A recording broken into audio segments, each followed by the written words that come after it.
The fourth stage is depression. As adults, the magnitude of the loss is in front of us and we feel the pain associated with that. Children also go through depression. Oftentimes it's difficult for us as adults to think of that, but it's important for us to be there to recognize their signs of sadness and help them move through these difficult emotions.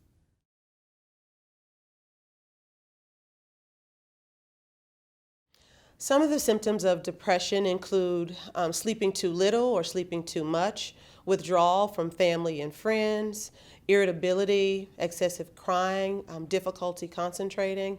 And you really want to be mindful that if these symptoms show up, that you're monitoring them to see how frequently they are, how often they occur, and whether or not they're impacting your daily living activities, and whether they're showing up when you're interacting with your children and other social functions. Because if they are, then it's imperative that you seek out further evaluation to determine if you need any additional assistance in handling this emotion.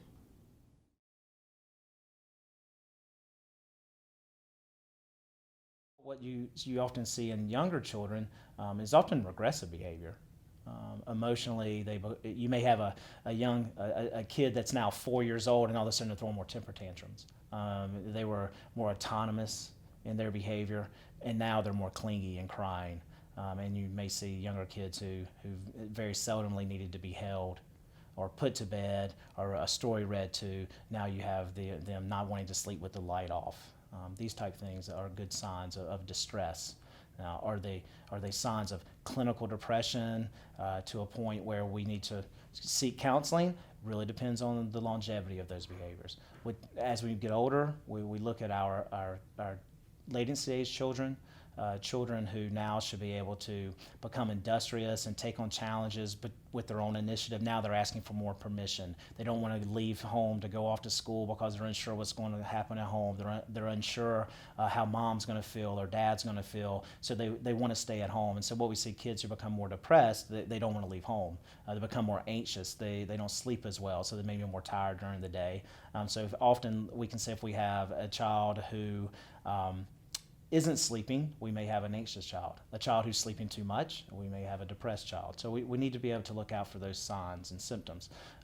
Our teenagers, because they are bigger, they're stronger, they can move about by themselves. They have a car, they have friends who can come pick them up. It's more challenging as a parent to see the signs and symptoms of depression. So for them, we want to make sure we're looking at peer group.